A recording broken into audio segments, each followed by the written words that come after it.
Hello, welcome to Roadrunner Predictions. We're talking XFL today. We have New York Guardians are hosting Tampa Bay Vipers. Today's pick, I'm pretty confident in it. I think Vipers minus 4.5 is the play, and the over's at 53. I also like the over. Let me go ahead and a little more details on it. Luis Perez, quarterback for Vipers. I'm sorry, for the Guardians. I recognized that name. But I was like, where is that guy from? And upon further notice, he played for the AAF league, and he played for Birmingham. So I was like, okay, he's all right. He's like a pocket passer kind of guy.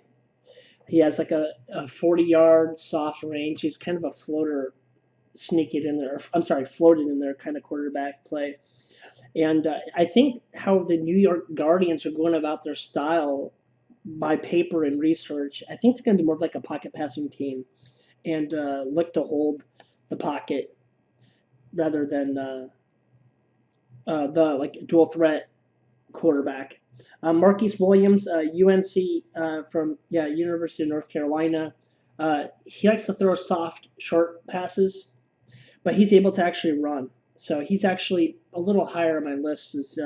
I probably like him more than Luis Perez myself, and he seems a little more well-rounded, and he can run. Then McLean, Penn State, and played for the Raiders a bit. I don't know. They're trying to. He'd be a comeback story. They're trying to portray him as like working hard and all that, and he could be, but I don't. I'm not gonna. I'm not really buying into that play at all.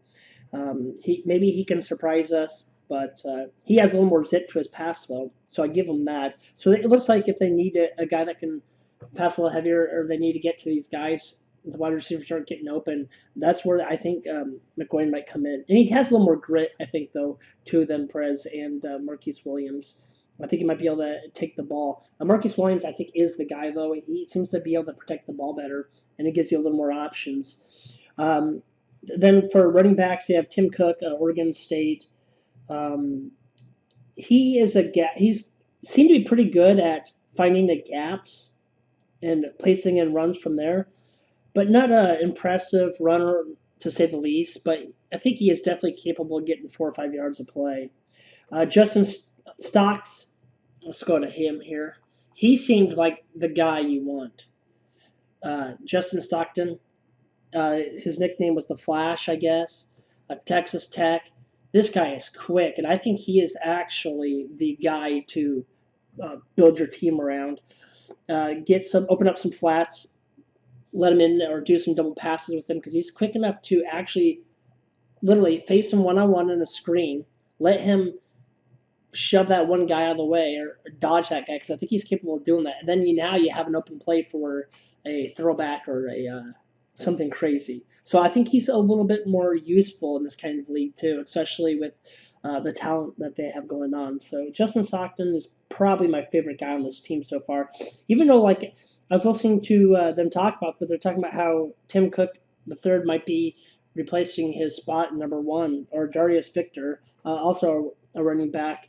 He plays for Townsend Tigers. It's Division One, but it's they don't play for the NCAA. They're a subdivision of it. I just wasn't too impressed with Darius Victor's run style. Same with Tim Cook the third. So I can't really say anything from it pertaining to any of that. And then going down to Matt Coburn, Wake Forest running back. Nothing too crazy. That team wasn't that great either. That Wake Forest team.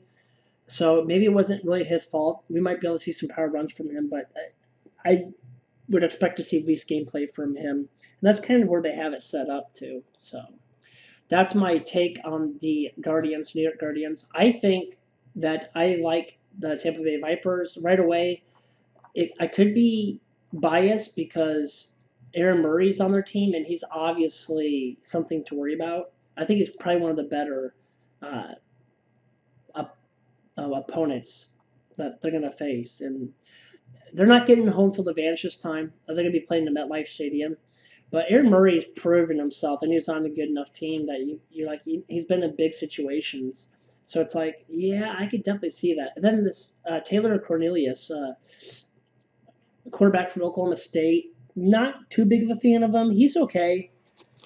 He seems to be more like a deep ball, but he can run. He likes he likes almost to play like one hand touch football inside the pocket before he makes his play. And that could be a very dangerous game if you're facing a defense that actually might be able to do something. And that's what I think New York Guardians might be kind of like. So I don't think Chase Litton is your going to be your guy. And then let's go into this Quantum Flowers guy. He is awesome. He's probably the second best, or if not best, option here between value of players on the Vipers and probably overall between the other running back I just listed, that Justin Stockton from Texas Tech, the Flash. Quentin Flowers, he has balls. He played at South Florida. I really like how he's able to advert people, and he's kind of a illusionist, and he's pretty quick. He did get run down on a breakout pass on the goal line one time. It looked like he was going to take all the way to the house, but they eventually did catch him. But he is something. He's actually something to watch. He's fun and entertaining, and we'll definitely like that for this style of football. Let's go ahead and go to what else do we got that I kind of noticed on that. And I know I'm not going to be going fully over receivers and everything yet, guys. I'm still learning here with this team just like you are. And I really only did QB and running back focus. I know that sounds really ridiculous, but there's a couple other people's names you'll learn about pretty quick here. But I'm just like you guys. We don't really know who's actually going to show up and play. But I think some of these Division One schools on the bigger team scales are people that will be of attention, that been in it will be able to compete a little bit better. Davian Smith, power runner, Michigan, he's okay. Nothing to maybe gloat about, but he's definitely a good running back. I definitely have him on my team. So then you got the Jacquees Patrick from Florida State. He's actually pretty good. I think overall the depth between QBs, the overall depth for QBs is probably better at Guardians, but for the fact that the Vipers have Aaron Murray and then they have a better running back squad, that's why I'm heavy on them. And these are guys that are going to be able to find gaps or be able to get open in the flats. And that's why I think it's a pretty good edge to take this Tampa Bay Vipers team seriously. And it's worth the shot in the dark of not knowing what you're going to get. It looks like Guardians might be doing a nickel formation or a 3-4. I'm not 100% sure. We'll find out. That's who knows. They can switch. They may not like what kind of practice they just had this last week and switch things up. But we'll find out pretty soon. Mac Brown, Florida. Not Texas coach, but Mac Brown, running back.